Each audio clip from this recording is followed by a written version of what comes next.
Hello everyone, welcome to this next lecture of a current affairs a breakdown analysis, जिसमें जो है हम the Hindu newspaper के और बाकी भी जो इंपॉर्टेंट न्यूज़ आर्टिकल्स हैं उनके बारे में डिस्कस करते हैं। हम जो है एक टॉपिक को एक ही वीडियो में डिस्कस करेंगे। पूरा लेक्चर जो है अलग अलग टॉपिक से इस तरीके से नहीं करेंगे ताकि हम अच्छे से एक टॉपिक को कवर कर पाए। ठीक है, तो ये न्यूज़ है नेशनल सिक्योरिटी स्ट्रैटेजीज कॉन्फ्रेंस 2026 के बारे में। ठीक है, तो आर्टिकल की स्टार्टिंग में होम मिनिस्टर अमित शाह ने सिक्योरिटी एजेंसीज और पॉलिसी चीफ को डायरेक्शन दिया है कि इलीगल इमिग्रेंट्स को आइडेंटिफाई करो, उनकी नेशनैलिटी और स्टेटस वेरीफाई करो और लीगल प्रोसेस के थ्रू डिपोर्टेशन का एक्शन लो। इलीगल इमिग्रेंट्स का बेसिक मीनिंग होता क्या है? सबसे पहले तो अगर समझने की कोशिश करें तो इलीगल इमिग्रेंट्स होते क्या है? ठीक है, तो यहाँ पे इलीगल इमिग्रेंट्स जो है वो ऐसे फॉरेनर नेशनल होते हैं जो इंडिया में वैलिड वीज़ा के बिना एंटर कर रहे हैं, ऑथराइज्ड पीरियड से ज़्यादा स्टे कर रहे हैं या रिक्वायर्ड इमिग्रेशन परमिशन के बिना इंडिया में रह रहे हैं। इसे ब्रॉडली इलीगल या फिर इर्रेगुलर इमिग्रेंट जो है वो कहा जाता है। लेकिन यूपीएससी में एक इम्पॉर्टेंट डिस्टिंक्शन है कि इलीगल इमिग्रेंट का मतलब टेररिस्ट या ऐसा करके कुछ नहीं है। ठीक है, हर इलीगल इमिग्रेंट जो है वो कंसर्न ये होता है कि उसका अनरेगुलेटेड और अनडॉक्यूमेंटेड माइग्रेशन है जो कि सिक्योरिटी वल्नरेबिलिटीज क्रिएट कर सकता है, इसीलिए प्रॉब्लम है।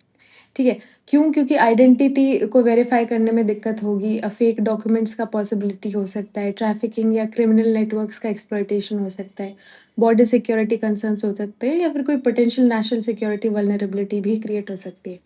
इसलिए इशू को सिंपली इमिग्रेशन जो है वो उसके इलीगल इमिग्रेशन और एक्स्ट्रा प्रॉब्लम वल्नरेबिलिटी के सेंस में हम देख सकते हैं। डिपोर्टेशन का क्या मतलब है? डिपोर्टेशन का मतलब है फॉरेन नेशनल्स को लीगल प्रोसीजर फॉलो करके उस कंट्री में रिटर्न करना जहाँ वो लीगली एंटाइटल्ड टू रेसाइड है। ठीक है, subject to applicable law and verification. यहाँ पे हमने देखा कि एक मेजर चैलेंज है कि पर्सन एक्चुअली किस कंट्री का सिटीजन है, ये आइडेंटिफाई करना भी मुश्किल है। तो यहाँ पे हम जो है नेशनल सिक्योरिटी स्ट्रैटेजी के बारे में बात कर रहे हैं। Conference, national security strategies conference 2026। Home minister ये डायरेक्शन जो है नेशनल सिक्योरिटी स्ट्रैटेजीज कॉन्फ्रेंस 2026 यानी एनएसएससी के इनॉग्रेशन के टाइम दे रहे थे। आर्टिकल के अकॉर्डिंग ये कॉन्फ्रेंस 2 दिन का था और एनएसएससी का बेसिक पर्पस है इस कॉन्फ्रेंस को अगर ऐसे समझें कि इंडिया के सिक्योरिटी इकोसिस्टम जो है कि डिफरेंट प्लेयर्स एक प्लेटफॉर्म पर आते हैं, जैसे central government, intelligence agency, CAPF, state police, UT police है ना, यंग पुलिस ऑफिसर्स, ये सब एक्सपर्ट्स वगैरह, और डिस्कस करते हैं कि इंडिया के सामने करंट और इमर्जिंग इंटरनल सिक्योरिटी थ्रेट्स क्या हैं और उनको कलेक्टिवली कैसे टैकल करें। Why important? बिकॉज आज सिक्योरिटी का मतलब सिर्फ बॉर्डर पर सोल्जर्स नहीं है। सिक्योरिटी थ्रेट आ सकते हैं from border, internet, drones, terror networks, drug trafficking, financial network, बहुत सारे स्फेयर हैं। इसलिए मल्टी एजेंसी कोऑर्डिनेशन जो है वो एक्सट्रीमली इंपॉर्टेंट है। तो यहाँ पे क्या हुआ? यहाँ पे information warfare, bio security warfare की बात हुई। इस जो कॉन्फ्रेंस में information warfare, bio security warfare के बारे में भी बात हुई। ठीक है, थोड़ा-सा समझने की कोशिश करते हैं। हुँ, तो इंफॉर्मेशन वॉरफेयर का क्या है यहाँ पे? इंफॉर्मेशन वॉरफेयर का क्या सिनेरियो हमको यहाँ पे देखने को मिलता है? Just such. हुँ, ठीक है। तो इन्फॉर्मेशन वॉरफेयर पहले तो ये समझते हैं कि होता क्या है। तो इसमें क्या होता है कि इन्फॉर्मेशन को वेपन की तरह यूज़ करके ओपोनेंट के परसेप्शन, डिसीजन मेकिंग, मोरल और सोशल कोहेजन को इन्फ्लुएंस किया जाता है। क्या बोला कि क्या बोला यहाँ पे? इन्फॉर्मेशन को वेपन की तरह यूज़ करके ओपोनेंट के परसेप्शन, डिसीजन मेकिंग, मोरल या सोशल कोहेजन को इन्फ्लुएंस किया जाता है। आज वॉरफेयर सिर्फ बुलेट से नहीं होती, फेक वीडियो सोशल मीडिया पर वायरल हो जाती है, पब्लिक में कन्फ्यूजन हो जाती है, कम्युनल या सोशल टेंशन बढ़ती है, इंस्टीट्यूशनल ट्रस्ट जो है वो कम हो जाता है, नेशनल सिक्योरिटी इम्पैक्ट होती है। ये इन्फॉर्मेशन वॉरफेयर का एक पॉसिबल डायमेंशन हो सकता है। ठीक है, इस तरीके से हम इसमें जो है मॉडर्न टाइम में एआई, डीप फेक वगैरह ये सब चीज़ें यूज़ होती हैं, है ना? एआई यूज़ होता है, deep fake, boats, social media, micro targeting, ये सब यूज़ होते हैं, है ना? दूसरा बायो सिक्योरिटी फ्रेमवर्क भी होता है। इसमें क्या होता है? बायो सिक्योरिटी का मतलब है बायोलॉजिकल थ्रेट से प्रोटेक्शन। इसमें कंसर्न हो सकता है like dangerous pathogens, laboratory related risk, accidental जो रिलीज होता है, बायो टेररिज्म, ये सब। अब why this is a national security issue? क्योंकि ट्रेडिशनल सिक्योरिटी जो है वो गन, मिसाइल, टेररिस्ट इन सब से होती थी। मॉडर्न सिक्योरिटी में gun, cyber, drones, information, biological threats.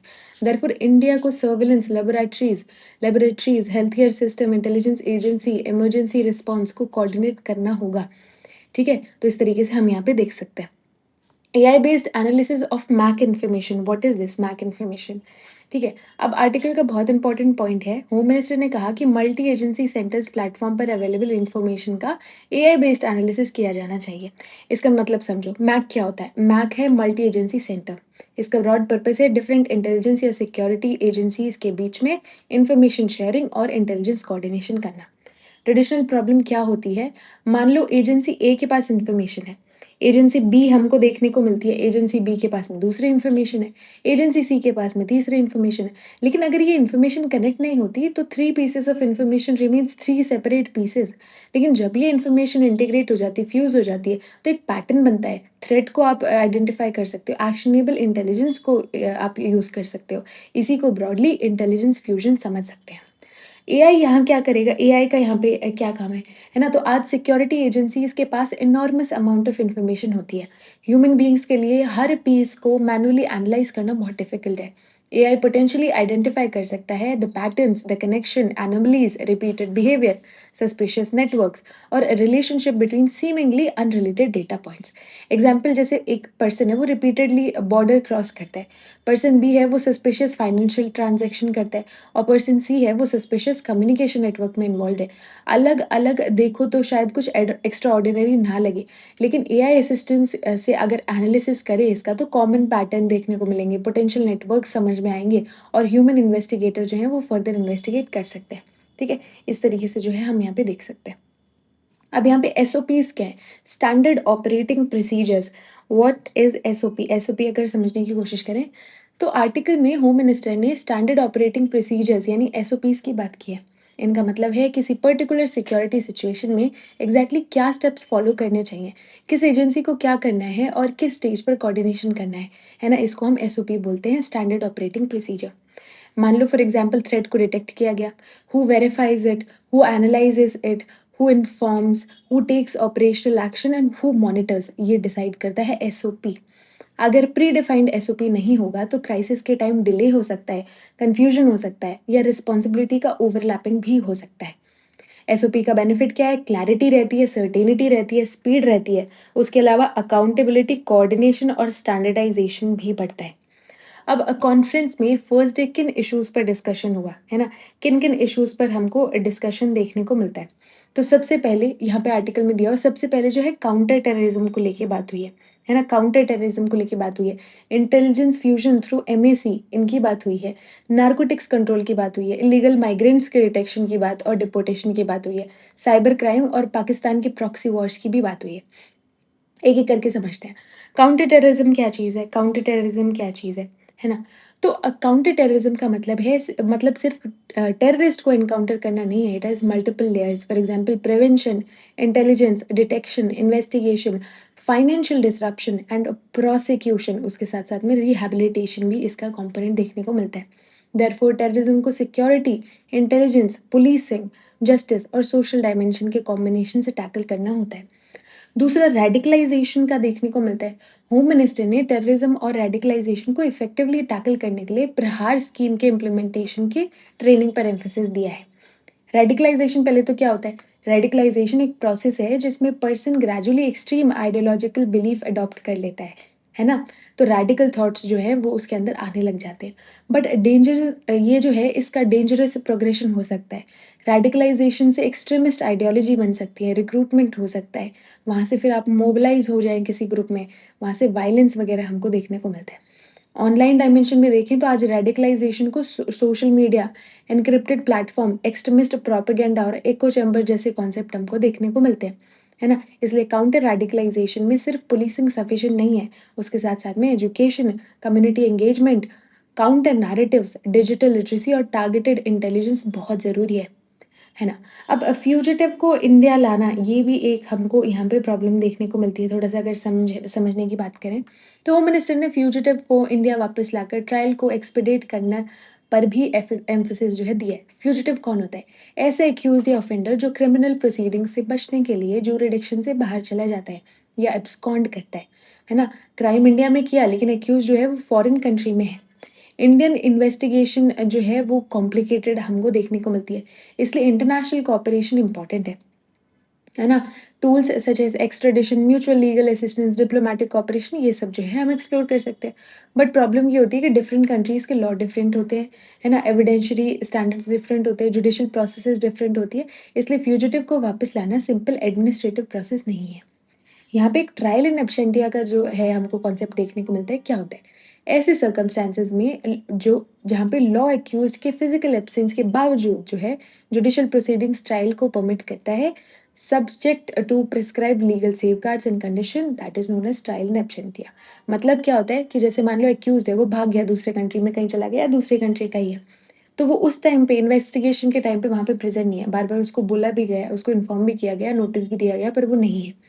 तो क्या होता है, फिर भी जो ट्रायल है वो चलता है ना? फिर भी वो ट्रायल है वो चलता है, इसी को बोलते हैं ट्रायल इन एब्सेंटिया। इसकी इम्पोर्टेंस क्या है कि एक्यूज़ ने क्राइम किया, इन्वेस्टिगेशन फिर भी चल रही है, फॉरेन कंट्री से एस्केप चला गया, मतलब चला गया बाहर, एब्सकॉन्ड कर गया। अगर लीगल फ्रेमवर्क एब्सेंट एक्यूज़ के अगेंस्ट जो है प्रोसीडिंग की पॉसिबिलिटी देता है, तो absconding itself should not automatically paralyse the justice process. है ना? तो यहाँ पे हमको criminal justice, national security, fugitive management और रूल ऑफ लॉ का कॉन्सेप्ट देखने को मिलता है। इसी में आगे अगर हम चलते हैं तो यूएपीए का कॉन्सेप्ट भी देखने को मिलता है। यूएपीए से कैसे कनेक्टेड है, विल जस्ट ट्राई। हाँ, ठीक है। तो होम मिनिस्टर ने यूएपीए केसेस में कॉम्प्रिहेंसिव एंड इंटीग्रेटेड अप्रोच की बात की है। UAPA is unlawful activities prevention act 1967। India का important anti terror legal framework है। टेरर केसेस कॉम्प्लिकेटेड क्यों होते हैं, पहले तो ये समझने की कोशिश करते हैं। एक टेररिज्म केस में साइमल्टेनियसली बहुत सारी चीज़ें होती हैं। एक पर्सन होता है, डिजिटल कम्युनिकेशन, मनी ट्रेल्स होते हैं, फॉरेन कनेक्शन भी होता है, वेपन्स, रिक्रूटमेंट नेटवर्क और प्रोपेगेंडा, ये सब चीज़ें इन्वॉल्व रहती हैं। देयरफॉर सिर्फ ट्रेडिशनल पुलिसिंग से इन्वेस्टिगेशन है जो वो डिफ़िकल्ट हो सकता है। It needs police as well as intelligence, cyber forensics, financial investigation, prosecution, ये सब चीज़ें चाहिए। ठीक है। नेक्स्ट बात की नार्कोटिक कंट्रोल के बारे में भी बात की। कॉन्फ्रेंस में नार्कोटिक कंट्रोल का विज़न डॉक्यूमेंट भी डिस्कस हुआ। ड्रग्स को सिर्फ पब्लिक हेल्थ या सोशल प्रॉब्लम समझना इनकम्प्लीट है, बिकॉज़ ड्रग्स का कनेक्शन हो सकता है from drug trafficking, organised crime, money laundering, illegal arms, terror financing and terror networks. इसी को ब्रॉडर सेंस में नार्को टेरर या क्राइम टेरर नेक्सस के कॉन्टेक्स्ट में डिस्कस किया जाता है। इंडियाज़ ज्योग्राफिकल वल्नरेबिलिटी क्या है यहाँ पे? इंडिया स्ट्रेटेजिकली गोल्डन क्रिसेंट के पास है। गोल्डन क्रिसेंट अफ़गानिस्तान, पाकिस्तान और ईरान रीजन जो है मिलकर बनाते हैं, है ना? और गोल्डन ट्रायंगल जो कि म्यांमार, लाओस और थाईलैंड मिलकर बनाते हैं, इन दोनों के पास है, गोल्डन क्रिसेंट के भी और गोल्डन ट्रायंगल के भी, है ना? इसलिए इंडिया को बॉर्डर मैनेजमेंट के साथ-साथ में इंटेलिजेंस, फाइनेंशियल इन्वेस्टिगेशन और इंटरनेशनल कोऑपरेशन सबको स्ट्रेंथन करना पड़ेगा। उसके साथ-साथ में इल्लीगल माइग्रेंट्स की भी बात हुई है। किसकी बात हुई है? इल्लीगल माइग्रेंट्स की भी बात हुई है। उसके बारे में थोड़ा-सा डिस्कस करने की कोशिश करते हैं, ठीक है? वैसे तो इल्लीगल माइग्रेंट्स ऊपर लिखा ही था, मैं एक बारी समझा देती हूँ, है ना? यहाँ फ़ोकस सिर्फ डिपोर्टेशन नहीं है, फुल चेन है। डिटेक्शन करना, आइडेंटिफ़ाई करना, वेरिफ़िकेशन करना, नेशनल डिटर्मिनेशन उनका निकालना, लीगल असेसमेंट प्रोवाइड करना, इंटर एजेंसी कोऑर्डिनेशन रखना और देन डिपोर्टेशन जो है वेयर लीगली एप्लीकेबल, तो वहाँ पे डिपोर्टेशन करना। यहाँ पे डिफ़िकल्टी ये है कि अगर किसी पर्सन के पास प्रॉपर डॉक्यूमेंट नहीं है, तो वो कौन है, किस कंट्री का सिटिज़न है, उसको लीगली किस कंट्री को रिटर्न किया जा सकता है, ये क्वेश्चन्स अराइज़ होते हैं। Hence border management requires technology, documentation, intelligence, diplomacy और उसके साथ-साथ में लीगल प्रोसीजर्स भी, ठीक है? फिर साइबर क्राइम का भी हमको देखने को मिलता है पॉइंट, है ना? साइबर क्राइम का स्पेशल फीचर है कि क्राइम का परपेट्रेटर और विक्टिम डिफरेंट कंट्रीज़ में हो सकते हैं। अटैकर एक कंट्री में हो सकता है, सर्वर दूसरी कंट्री में, मनी म्यूल तीसरी कंट्री में और विक्टिम चौथी कंट्री में। देयरफॉर ट्रेडिशनल जो टेरिटोरियल पुलिसिंग है वो इनसफिशिएंट हो जाती है, क्योंकि यहाँ पे मेजर थ्रेट्स क्या हैं? Financial fraud, ransomware, data theft, identity theft, cyber espionage जैसे डीप फेक्स, डिसइन्फॉर्मेशन जैसी चीज़ें देखने को मिलती हैं। है ना? तो यहाँ पे साइबर पुलिसिंग के साथ में डिजिटल फॉरेंसिक, यहाँ पे थ्रेट इंटेलिजेंस, इंटेलिजेंस कोऑपरेशन और पब्लिक साइबर अवेयरनेस बहुत ज़रूरी है। और किसकी बात हुई? और अब पाकिस्तान के प्रॉक्सी वॉर्स की भी बात हुई। प्रॉक्सी वॉर सिंपल वर्ड्स में डायरेक्टली फाइट करने के बजाय स्टेट जो है वो सपोर्ट करती है या यूज़ करती है नॉन स्टेट एक्टर्स को, जिनको प्रॉक्सीज़ बोलते हैं, to pursue the strategic objective. है ना? इससे स्टेट को डिग्री ऑफ प्लॉसिबल डिनायबिलिटी मिल सकती है। इंडिया के कॉन्टेक्स्ट में प्रॉक्सी वॉर में include terrorism, cross border infiltration, radicalisation, disinformation and drone activities along with narcotics. Therefore proxy war modern grey conflict का पार्ट बन सकते हैं। ठीक है? ये सब हमने इस तरीके से देखा। आगे बढ़ते हैं, आगे बढ़ते हैं, है ना? Information warfare we have discussed, हाँ, ठीक है। Information warfare we have discussed और ये सब चीज़ें, ओके। हाँ, तो इन्फॉर्मेशन वॉरफेयर और जो हमारा साइबर वॉरफेयर, इसमें क्या फ़र्क होता है? इन्फॉर्मेशन वॉरफेयर में टारगेट्स इन्फॉर्मेशन एनवायरनमेंट, है ना? साइबर वॉरफेयर में टारगेट्स डिजिटल सिस्टम नेटवर्क, है ना? ये नैरेटिव ओरिएंटेड होता है, ये इंफ्रास्ट्रक्चर या सिस्टम ओरिएंटेड होता है। मतलब यहाँ पे तो किसी इन्फॉर्मेशन के थ्रू जो है यहाँ पे इन्फिल्ट्रेट किया जा रहा है। यहाँ पे किसी ऑर्गनाइज़ेशन का इंफ्रास्ट्रक्चर हैक कर लिया, वो सब चीज़ें देखने को मिलती हैं।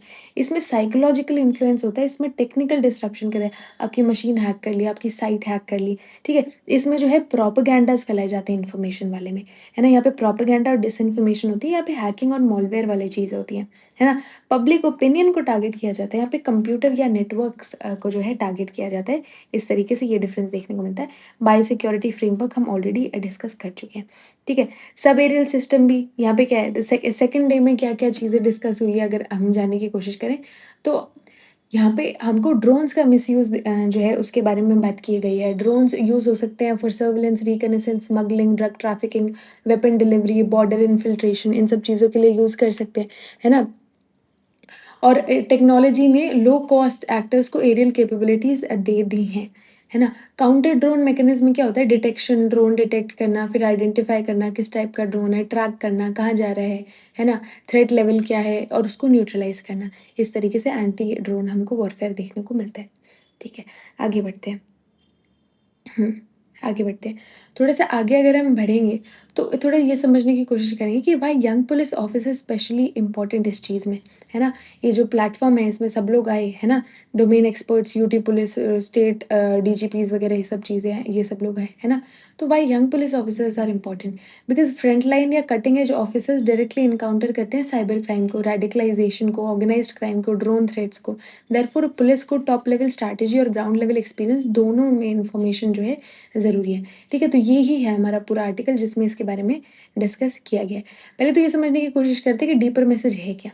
डीपर मैसेज है कि India's internal security environment is becoming increasingly interconnected, technology driven and transnational, ठीक है?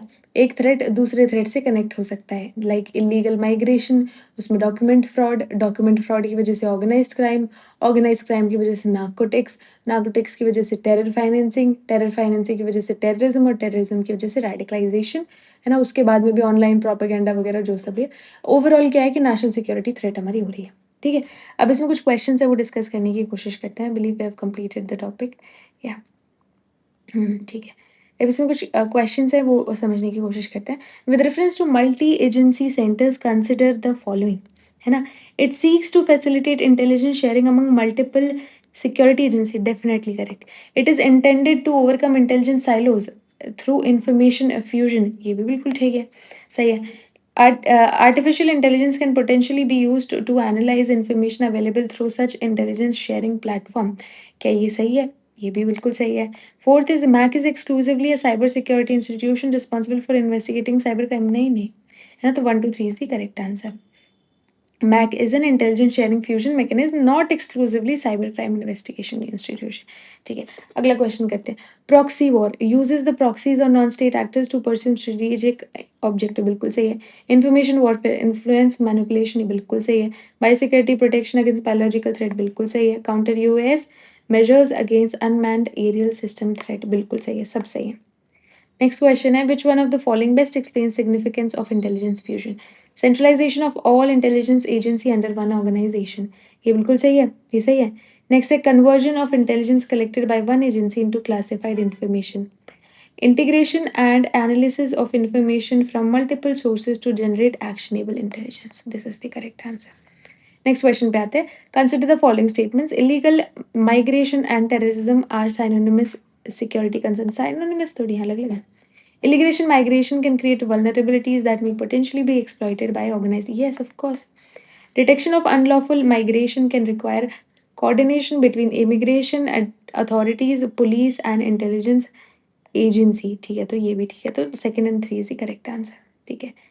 एक और क्वेश्चन है, लास्ट है, which one of the following combination best represent the contemporary internal security environment? Conventional military threat alone, no. Terrorism, cyber security है, तो B, ये तो सही है, सबसे ब्रॉड यही है, ठीक है। तो आई होप आपको ये लेक्चर हेल्पफुल लगा हो। अगर ये लेक्चर आपके लिए किसी भी तरीके से हेल्पफुल रहा हो, then please hit the like button and subscribe to this channel. Thank you for watching and keep learning.